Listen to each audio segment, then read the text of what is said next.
So guys, carburetor.com here. So today we're gonna be cleaning a car. So let's get into it.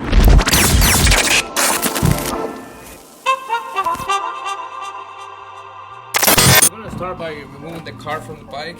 So we're gonna start by disconnecting the fuel line, which is just remove that cap from there so you can see a little better. Remove that clamp.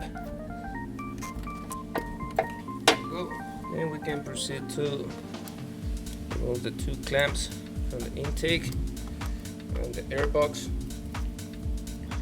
Disconnect the outer shock and the heater. And then you just want to remove this one aside so you can lift the car from the intake manifold. Total cable right there. The nut is an 8mm nut. Pull that out. There you go. Pull this line from there. Okay, so once we have removed the carb out from the bike, the first thing you want to do so it doesn't get any messy, you want to drain the fuel that is on the bolt, and you want to screw this a little bit.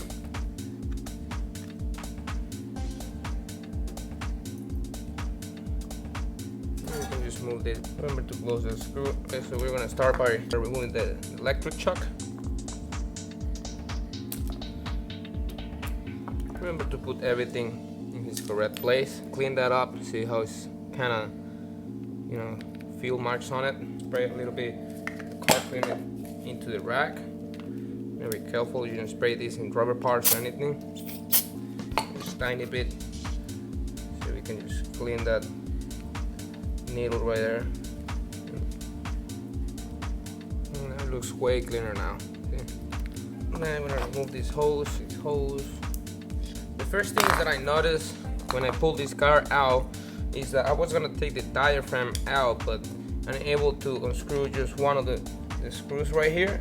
These screws on the car, you wanna put pressure on it because these are they're pretty soft. So you wanna put a good pressure and use the right size screw, or you strip down the screw like they did with this one. This one seems to be really in there, and it's still not coming. So the first one we're gonna try is with a rubber band. Just wrap a rubber band, put it on top, and you wanna press that down really well.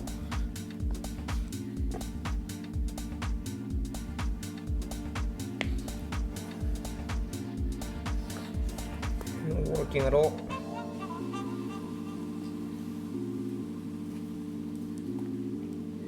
No, it's not coming.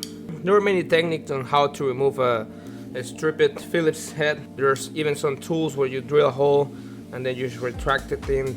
We're gonna proceed and just grind that down so we can use a flat screwdriver for that. And we're gonna be obviously replacing that. Obviously to use some safety glasses.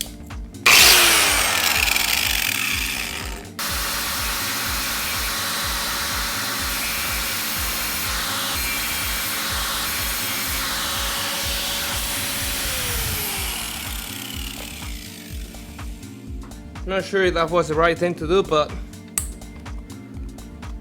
you should use a Dremel, not a big ass angle grinder like I did. See, I went through it. So you're gonna be careful when removing this because you have a spring. So you just wanna remove the spring or anything. So you're gonna proceed and remove that. You wanna check this pretty well. If you don't see any cracks, it seems to be good. See, if you pull it out like this, and if you see cracks around there or something, it's good to replace it. But in this one, it seems to be pretty well. You wanna remove the diaphragm, because if you get car cleaner into that, it's bad and it's just gonna damage the whole thing. So next thing, we're just gonna remove the bolt. You wanna put pressure on it before you twist. Remove the bolt. The gasket seems to be pretty well. We're gonna go ahead and remove it so we don't get any car cleaner in there. Bolt seems to be pretty clean, and as you can see, this is also the fuel thing.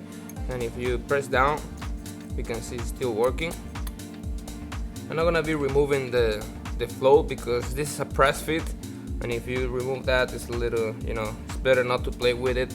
The way you can see this float is still working is when you put the car like this in the side, and you see how that thing goes down, and as soon as it goes up, you can see it's perfectly lined up with the flat part of the bowl. So if you see it goes a little more than that, it will need to be readjusted, but I see it's pretty well. Just readjust the thing with the spring a little bit there, but you're gonna be touching that because it seems to be fine. You don't want to be playing that much with that too much. So then we're gonna proceed and remove the jets, because we're gonna be removing the whole main jet. So I just want to go ahead and pry that out. You can actually remove the main jet on the top by itself with a flathead screwdriver, but we're gonna remove the whole thing, and we can see through that little hole. Then with the small screwdriver, you want to remove your idle jet. Flip it on the side, drop it. This is how your idle jet looks like. Can barely see through that little hole. Barely see through. So it might be clouded, and that's why it's not running pretty well in the idle. So there's that little thing in there which is gonna come from your main jet. Grab a little very thin screwdriver and push it through the little hole till it comes out. So you're gonna be careful with this piece because that longer part is the one that goes facing to the diaphragm. So you wanna keep that in mind. You're also removing this. So this is the electric choke holder. You want to put some pressure on there to break that seal.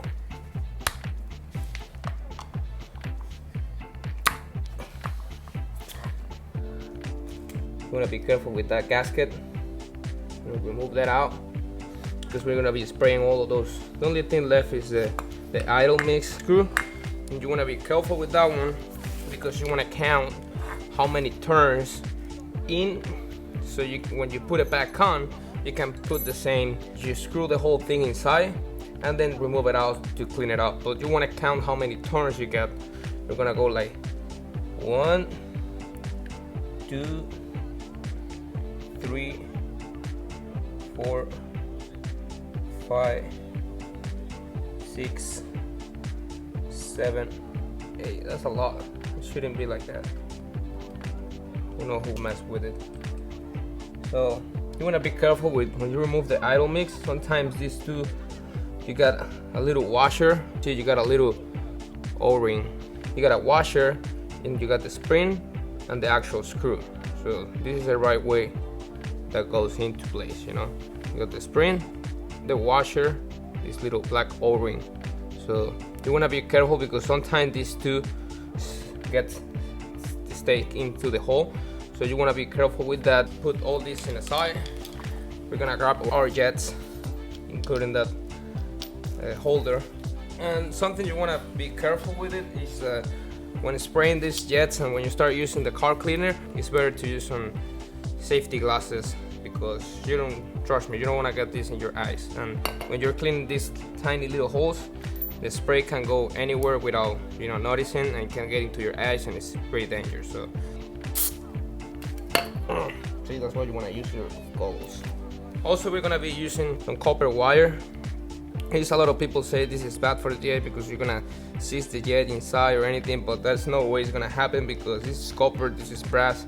There's any way that a copper is gonna damage the brass. So I'm gonna spray a little bit into the jet. But see, this one is definitely clouded. So what we're gonna be doing, you're gonna grab one of those wires, and you want to try to go through that little hole, and try to see what I'm doing. I'm putting the jet inside, and I'm rubbing the thing around. So if it's anything sticking to the wall of the jet, you're gonna get rid of all that. So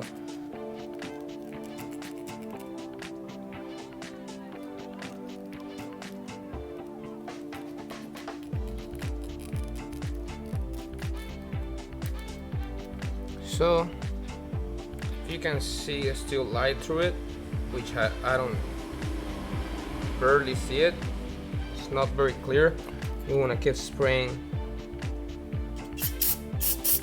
It's kind of going already, so you want to make sure you go to each hole like this and you rub against it, so you're sure it's completely clean. See?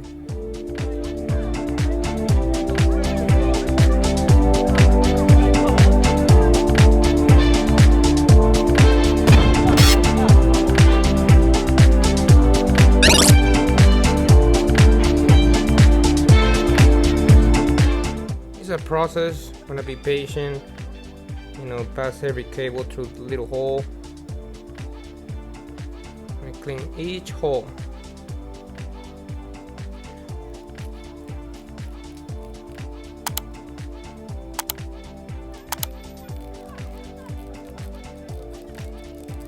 See how I'm rubbing the walls of the jet while I'm spinning with my finger and trying to push against the cable so it rubs the walls of the jet, and if there's anything sticking there, I'm just gonna remove that out. So that's why you want to go through the wires and not only spray through those. Some people is afraid to, you know, put things to here because you can resize the side of the jet or anything, but if you use copper wires, you should be completely good. So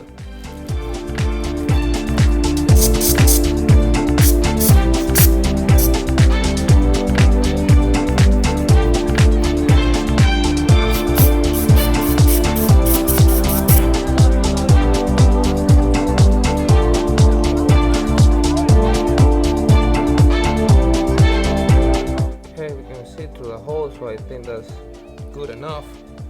And you want to go ahead and this one, you just want to clean it up with the rag. Spray this with this. Everything is nice and clean. You're gonna clean the main jet, which seems to be pretty clean. I'm gonna put that in there. See how it's nice, strong spray. See, copper wire. I'm just gonna go ahead and spray that back.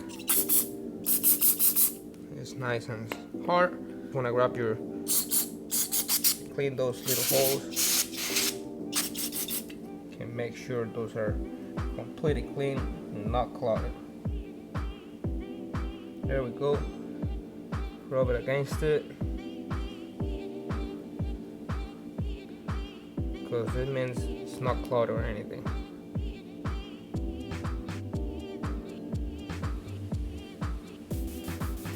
Go. See, that's why you gotta be patient with these things, because sometimes you can just get that thing around and it's kind of frustrating. You wanna go ahead and spray that up. You know, you can put your finger in there, spraying correctly. And then we're gonna bring out this holder piece, and you wanna spray through those little holes.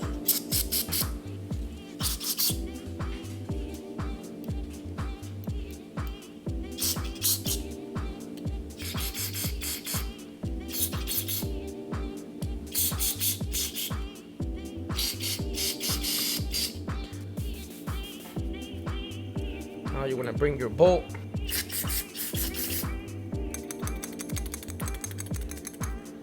See how I put some car cleaner into that thing, so it suction the thing and see it's functional, and clean it into the inside. Seems pretty clean. If not, you would like to use some kind of brush or something to get through the bottom of the heat to scrape that off, but we don't have any residues or anything in this car. Seems pretty clean. You just want to clean everything pretty nicely, and then we bring the actual cart. We're gonna be spraying through all the holes, spraying through here, so you can get see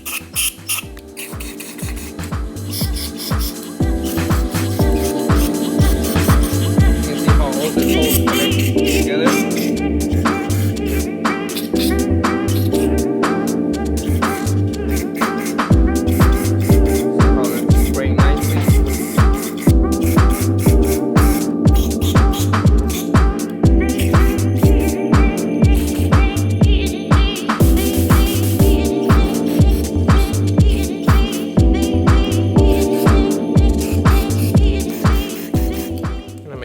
Everything is nice and clean, you know. Spray all the holes and make sure everything is nice and flawless.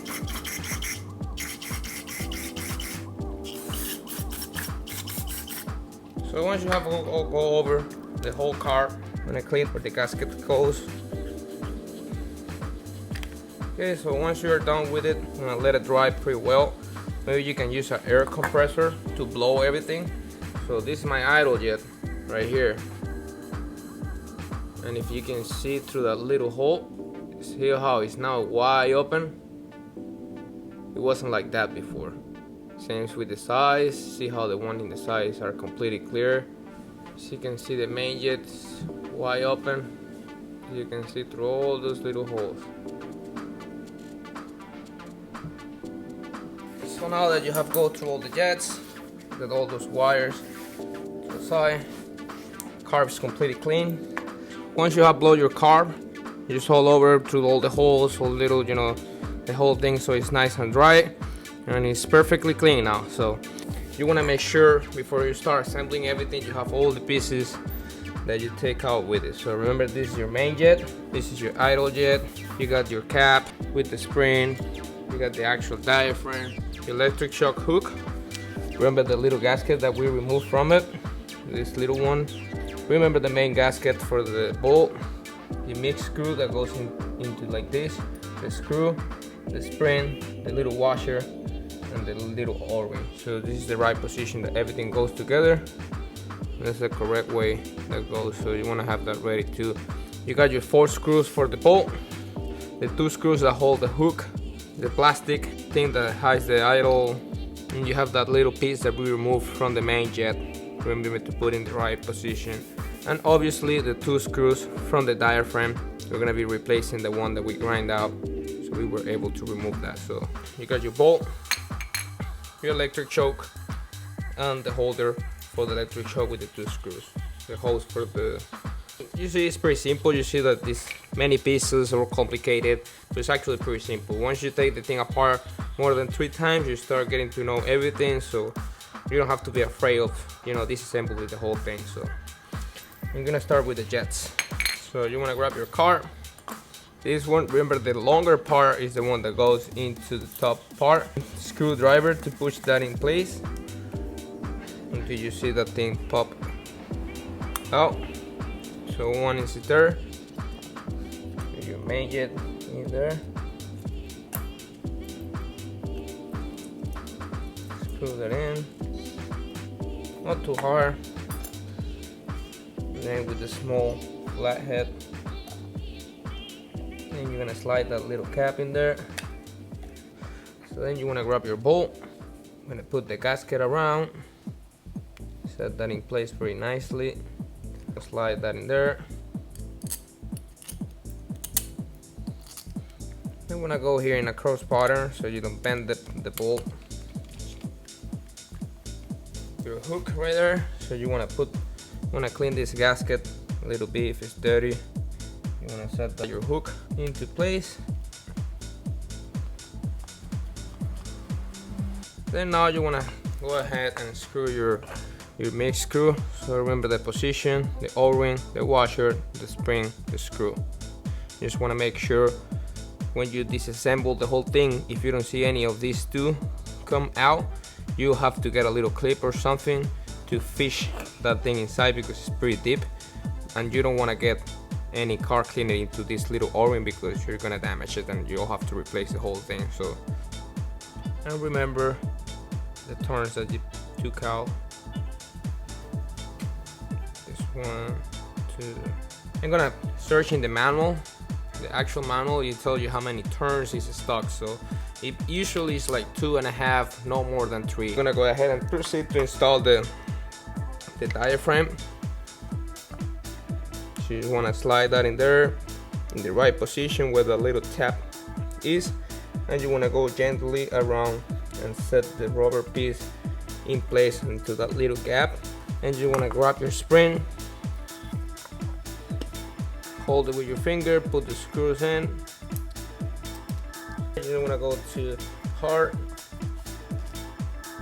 Now we're going to proceed and install the electric choke back in place until you see that rubber part go inside, and then you want to slide that bracket in there.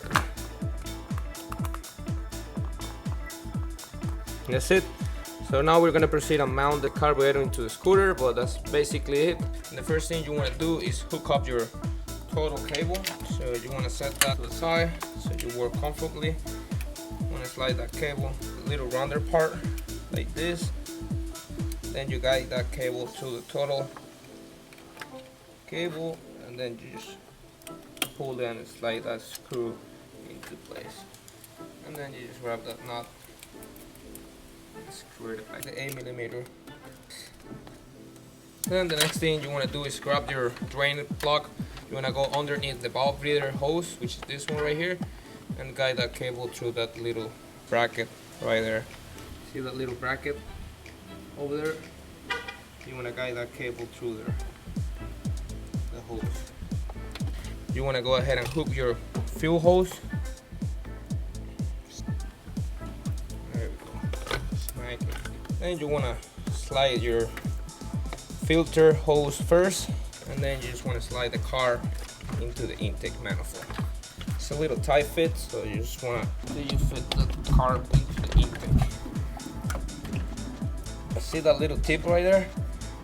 You want to try to hook that into the middle of the intake manifold.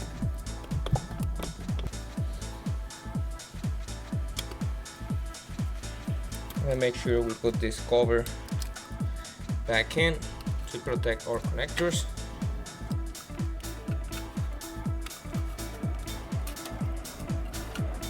Cap to protect the connectors from the weather. Make sure you slide that back into place. And that's it. That's how you basically remove the car and give it a nice clean. Make sure everything's working now. So we're ready for a test drive. Let's give it a shot to see how it runs. Here we go. Right on it. Okay, perfect.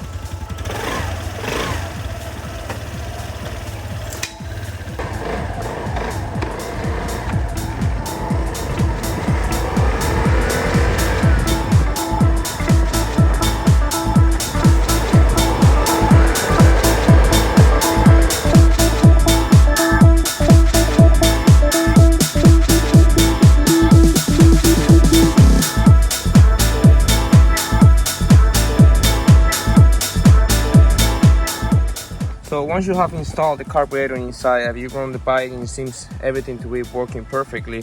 So to adjust the idle, it's always better to have the bike very well warm up. So I went for a 10-minute ride, and since I count 7 or 8 turns into the mid screw, I'm sure that's wrong. So I checked the manual, so it's 2.5 turns, I believe, for the ET4 150. So once you have set that correctly, now you can start setting up your idle. So just run the bike, you know, rev the engine a little bit, let it sit, let it rest to see if it's go down for completely and shut down the bike. You just move it slightly and you can see how the rev of the engine goes up and down. So once you have set that correctly, you should be good to go. And that's it. That's how you clean one of those cars. You don't have to be afraid of taking the thing apart because you can damage something or anything. It can actually save you a lot of money, because sometimes you just have to replace the entire carb, and those things are usually like $200-300 bucks. So if you want to save that money, you can just do the job that simple. Go to the store, buy a car cleaner, and start doing it by yourself with a piece of cable, and that's it. It's actually pretty simple. So make sure to subscribe to the channel, click that like button, share it with your friends, and see you in the next one.